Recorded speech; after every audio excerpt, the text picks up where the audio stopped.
Greetings and welcome to this training video about how to manage permissions for a dashboard.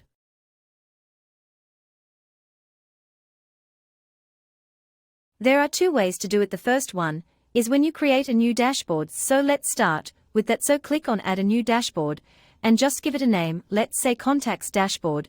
And by default the dashboard will be set to private, which means it won't be visible to other people on your team and account. So again, you can switch off the toggle and you'll see all the rules for which you can change the permissions for. So make sure that you know there are 4 new options for permissions. You have full access, edit access, view access, and no access. To learn more about what all features are available for all these individual access rules, you can refer to our help article here. So we have created this small table which shows what all features are available at what level of permission. For example, you will see that in full people can do manage permissions, delete dashboard, set as default, edit, clone, view, and duplicate to another as well, so that the actions change as per the access rule or the permission for an individual user. So make sure that you know how these things work.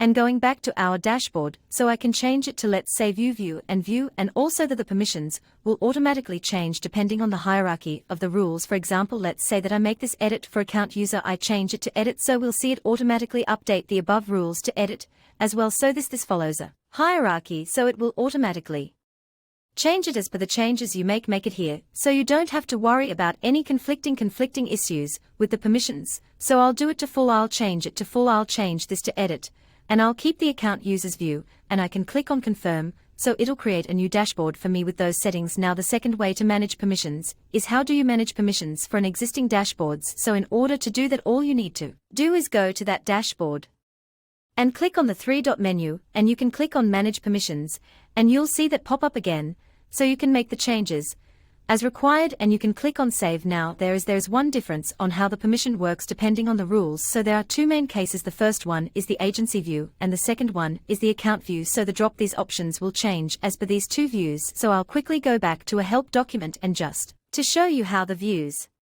would differentiate. So here you can see for the agency view you will see the options as we just saw for the dashboard.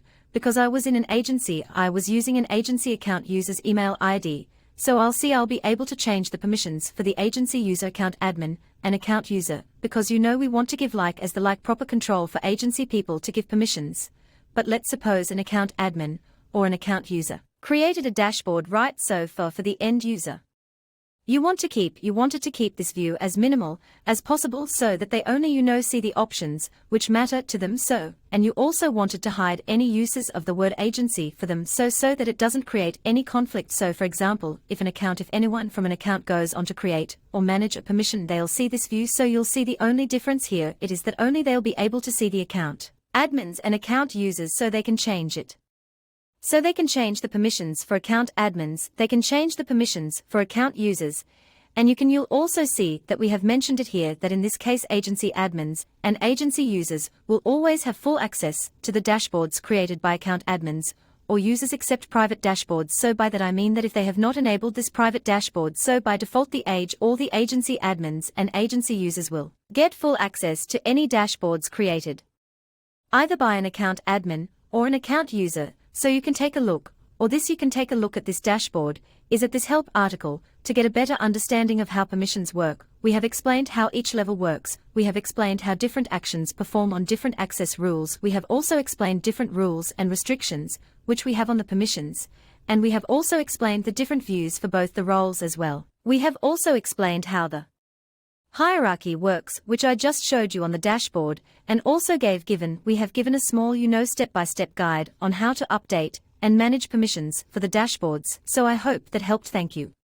Thanks for listening to this video about how to manage permissions for a dashboard. For more videos like this, or to make a request for additional training videos, please go to the main menu and add a comment ticket.